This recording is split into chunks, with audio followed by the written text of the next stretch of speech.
Get off of me. Oh. No means no. That's right. No means no. Okay, we're going to try this. Anyway. What does that mean? No means maybe. Anyway. Maybe means yes. No certainly means no when I say Anyway, go ahead. So, okay, we are back with a review for The Quad. Season 2, Episode 8, Very Late.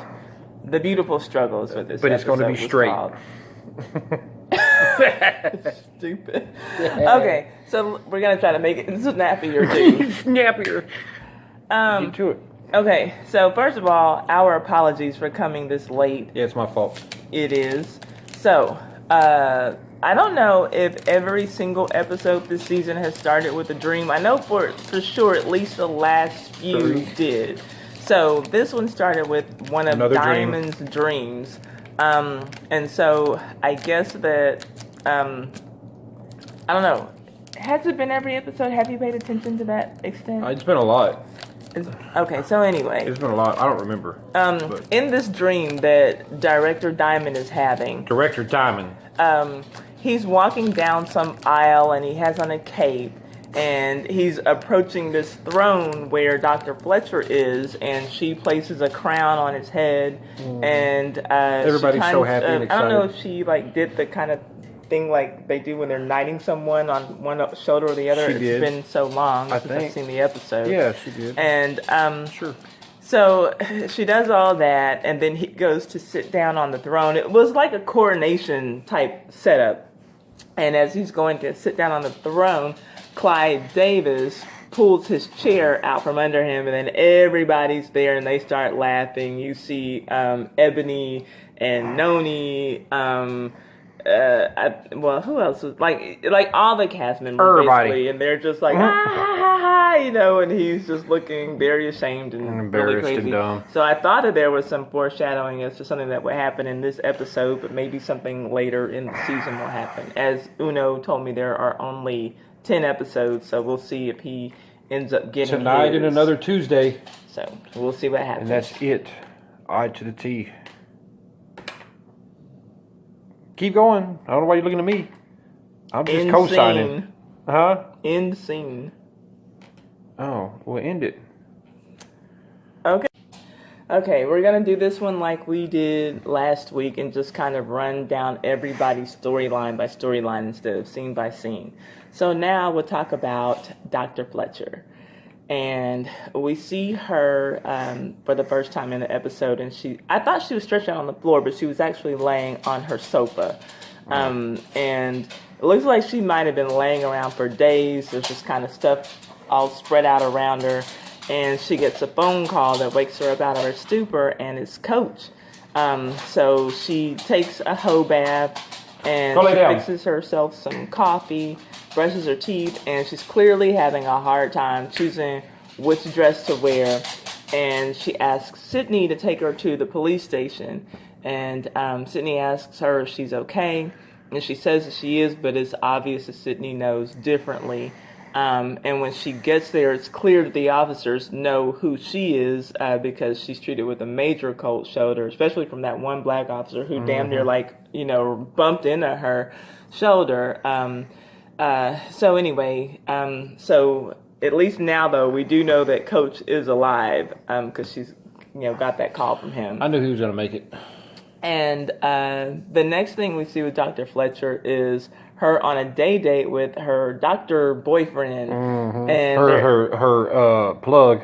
Well, he doesn't know that. Yeah, he does. Well, he does too. She's trying to clear things up. So anyway, they're at a bookstore, and while they're there, she kisses him, and he's surprised to and didn't even ask for no pills. A PDA from her, and she tells him that she's enthused to be dating somebody who has a love of books like and a script pad. A love of books like she does, and she assures him that all the stuff with the pills is done.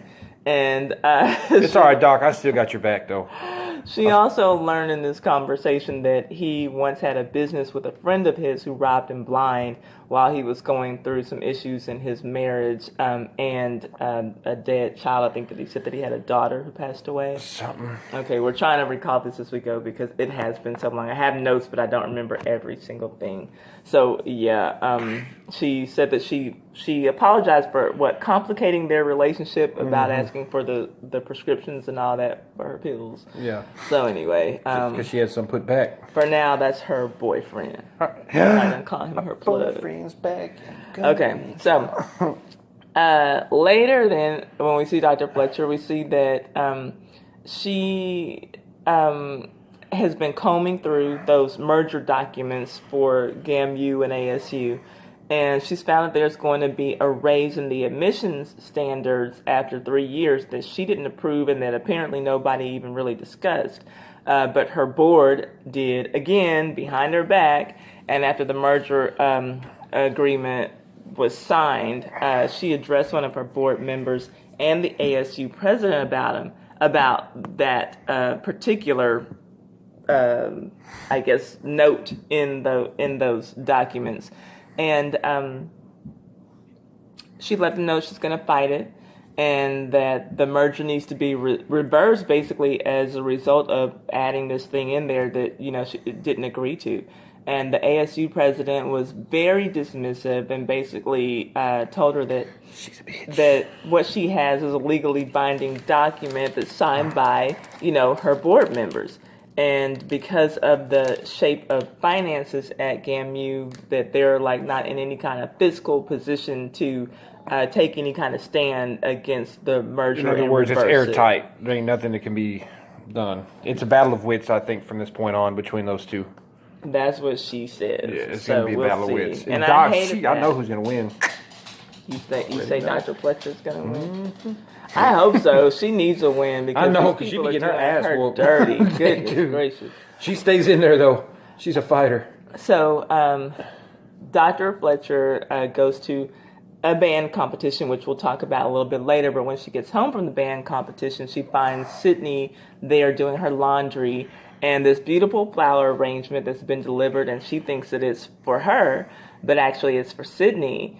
And I guess it's weird to think that crazy-ass Jason is the one who bought it for her. And Eva wants to know who the flowers are from, but Sydney says that they have more important things to talk about, like why was she in such bad shape that she needed Sydney to play chauffeur and drive her to the police station. And so Eva assures Sydney that she's off the pills and that everything is fine now.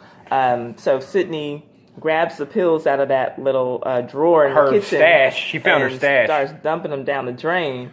And then Eva loses her mind. She kind of slaps Sydney's arm and pushes her out of the way and tells her to leave her house, and she wants her keys. And then she calls Dr. Boyfriend and tells him that she needs to see him tonight. And so I think it's safe to say that either she smashed for some pills. Yeah, probably so. Well, maybe Dr. Fletcher still has a problem with the pills. Maybe she's not being as transparent as we. Like I said, she's smashing for the pills. It's all right, Dr. Fletcher. It happens to the best of them. In the final scene that we see with Eva, she's standing at the front door looking like she's getting ready to leave because she's got her coat on. And that's right, as Dr. Boyfriend is just arriving. Dr. Boyfriend. That's what I'm calling, because I don't know his name. Stupid. I didn't read his name on that prescription pad either. And so she takes off her coat at the door and reveals this sexy two-piece lingerie set. Yes, she did. And so can we say that she seduces him? She seduced the shit out of me. And you would have given her some pills? Shit, I would have, I'd have whatever the hell she wanted. And so after they have their lovemaking session, and he's asleep, she goes downstairs and fishes around Snatches in his one of his suit for his pads. prescription pad, and we see that she takes at least one sheet. Yeah. And he wakes up looking for her and just missing her in the act of stealing from him.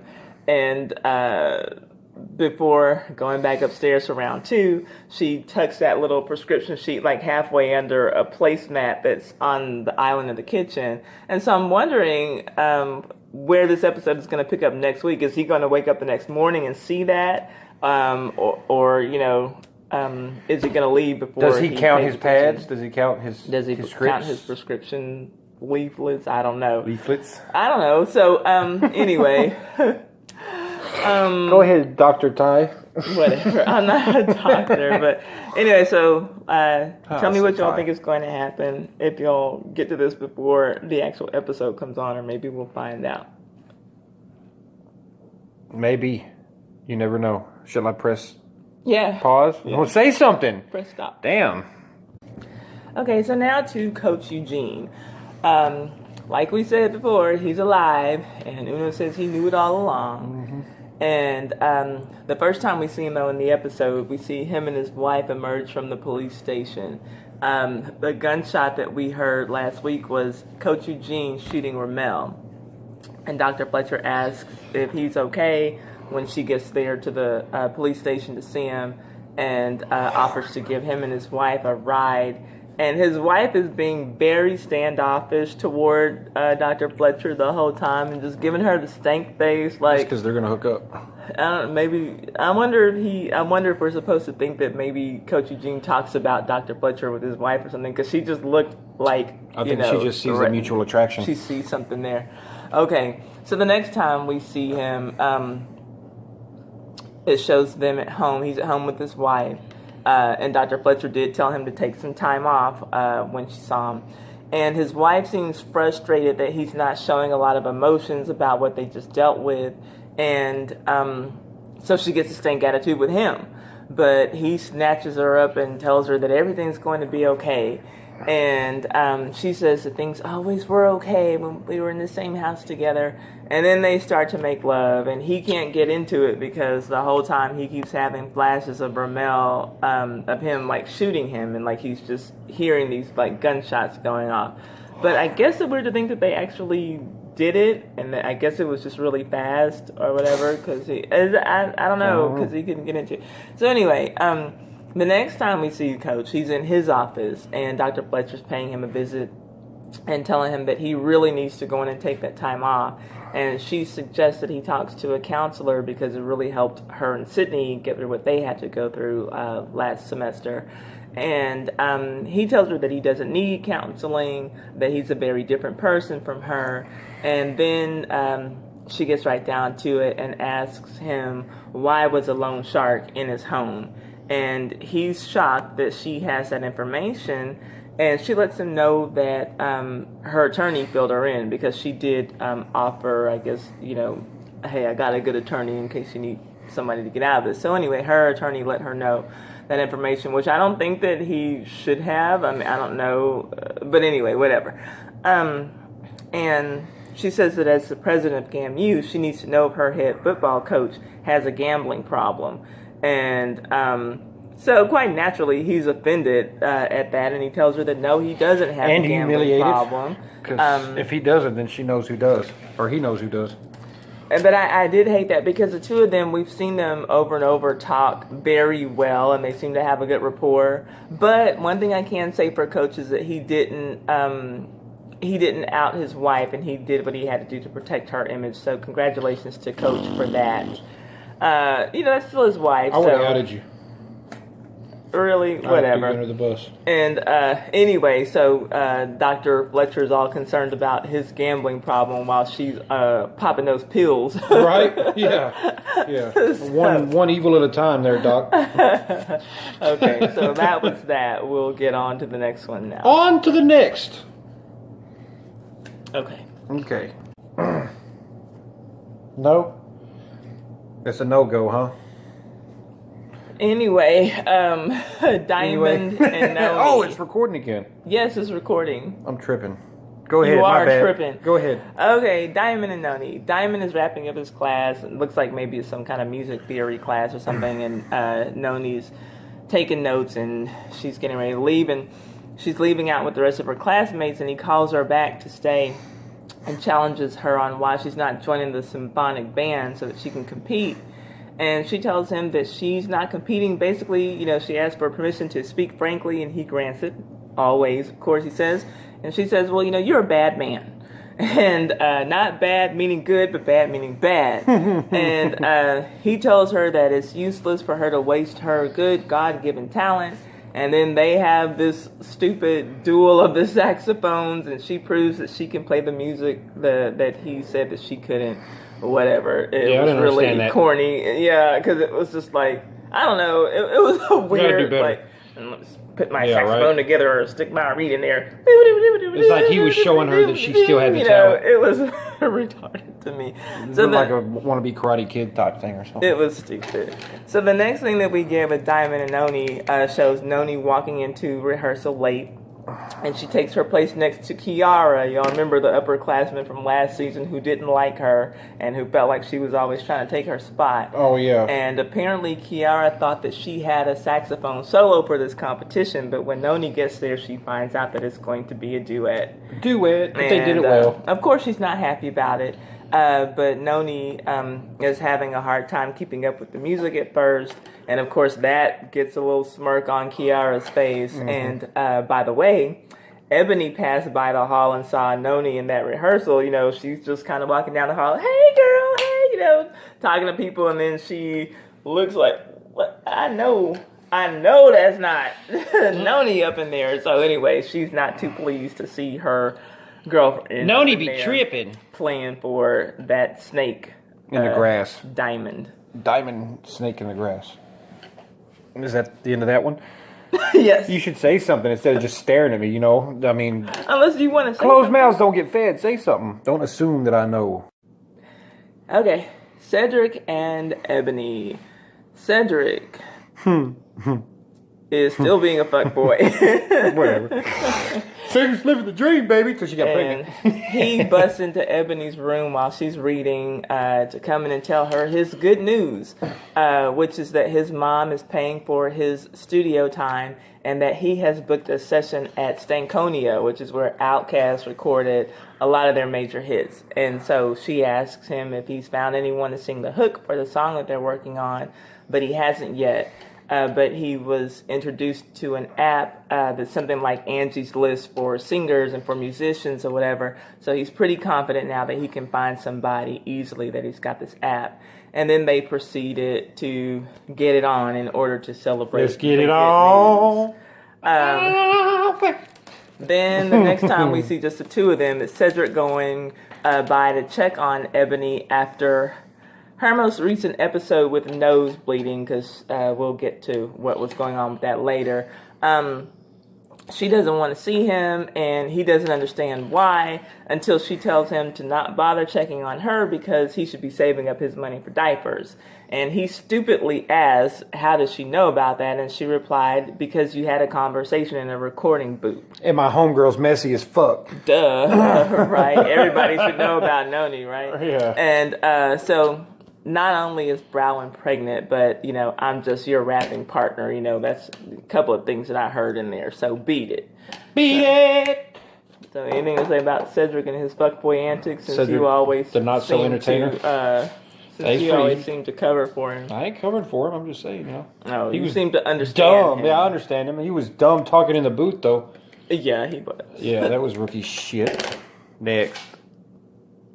Okay, so Noni and Ebony. We see Noni rehearsing her music piece, and then Ebony calls her out for going back to Diamond's band.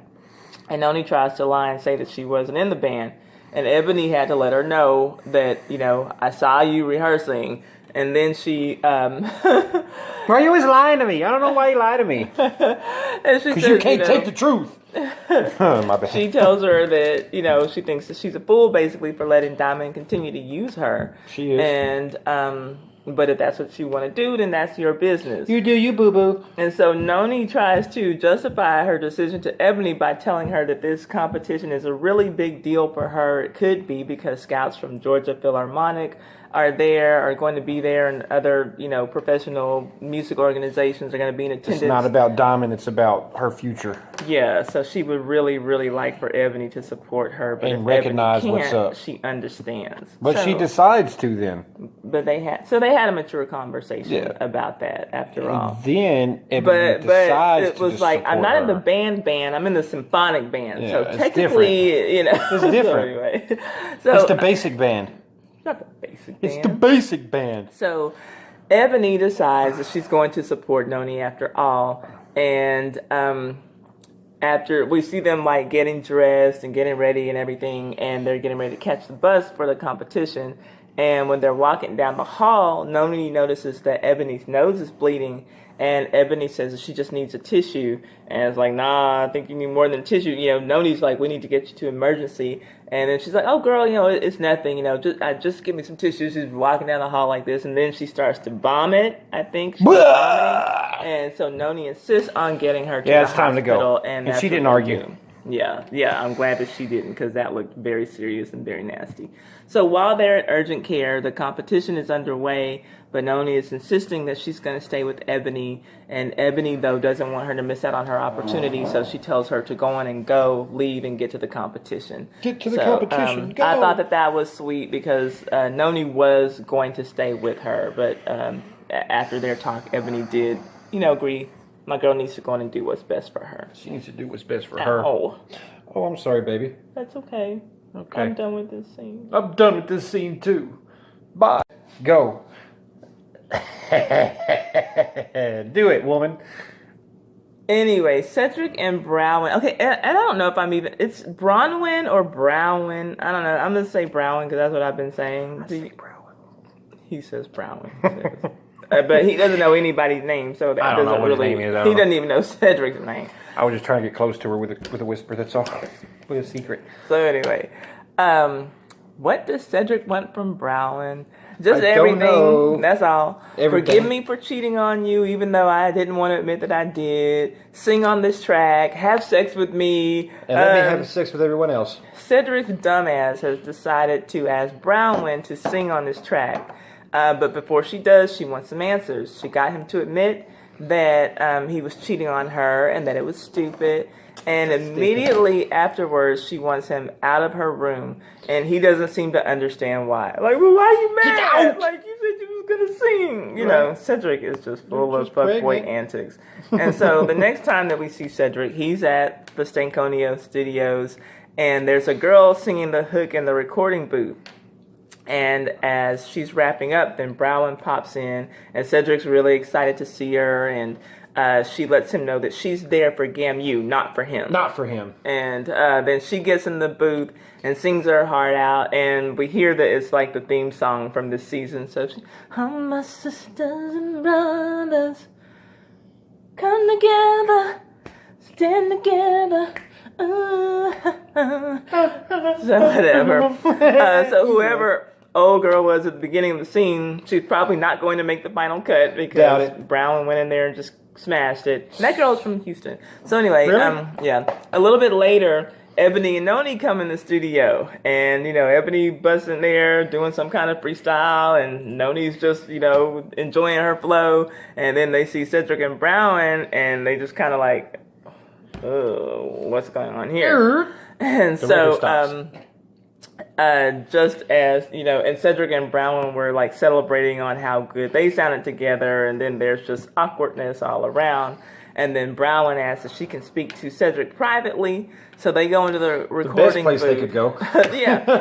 Let's have a private conversation in the recording booth. In the recording booth. Can I see you in here, please? Yeah, private. Y'all don't touch any buttons now. Right. And so, especially you little messy ass. As soon as they go in there, the sound engineer cuts the volume, and Noni is like, "No, we got to hear this." So she cuts it on, turns it up, and so now everybody hears Cedric is telling Brown that he and Ebony are just rapping partners. It's just about the music. That's it. And Brown is telling him she knows that he slept with her, and he's like, it was nothing, and so he's still a fuckboy with all these girls. And by the way, we also learned that Brown is expecting. Ha ha. Not very cool. So, after Cedric gets the brush off from Ebony, we saw him, go to her room and try to get it on with her. Then he goes to check on Brown, right? And it seems like for the express purpose of telling her that he wants her to have an abortion because he's not ready to have a baby. And like he has any, Like he has any what? Nothing, go ahead. Like he has any say in the matter? Well, I mean, he kind of does, but yeah, go ahead. We're not going to get into that issue. I mean, we can get into it. So, she makes it clear that she's not ready to have a baby either, but she doesn't want to have an abortion hanging over her head. And since they're not together, she's making this decision for herself. We'll see what Brown does. You think she's going to keep the baby? Yeah. You do? Yeah. If she's really pregnant in real life. You think that she could be faking it? No, I mean in real life, if she's really pregnant in real life, then they're going to write her keeping it in the show. But if she's not really pregnant, then no, that's what it's going to boil down to. Is she really pregnant in real life? I don't know that it's going to boil down to that, but okay. Well, I mean, obviously it's going to have to. Or they're going to write her out of the show or something. Not necessarily. Well, she can't. She could take a semester off. That's what I'm saying. Well, okay. Or, I mean, there are girls in college who are pregnant. Okay, but I mean, on TV, you can't say that you had an abortion and then you walk around. Well, no, you can't. No, you know what I'm saying? That's what I'm saying. But they do things to try to cover people I know. too. You know. I remember. I know. Okay. Anyway, I'm done. Next. Now we're at the competition, right? Competition. And Clive Davis's Southwestern Delta's band is playing first, and we see former GAMU drum major Danny giving director Diamond a sly, like, what's up look, from the stage. Like you ain't shit. And after they're done, Clive and his band, they really think they've done something big. Oh, they did. It was just somebody else's shit. And Danny does this whack-ass call and response backstage. Some shit like, who you with? Southwestern Delta, whatever. It's like, man, for these to be black schools, they are, like, not coming through with the call and responses the way that I kind of wish that they would. Anyway, it's like, okay, chill out. Y'all are in the band. The symphonic band at that. So, like, y'all are not hard. So I need y'all to chill. Yeah. So then Noni makes a surprise entrance when it's time for the GAMU Symphonic Band to play. And that really gave a dramatic flair to the GAMU performance. And she and Kiara played in beautiful harmony. She came out right. I liked how she came out. Yeah, she coming down, did her thing coming down the aisle. That was a good idea. That's the way to cover her ass. I'm just trying to spice it up for y'all. Yeah, that's how we do it. I'm not late. I was here the whole time. Diamond don't know shit. I run this. Exactly. This is how we do it. But of course, Diamond still took credit for it. Oh, of course he did. So anyway.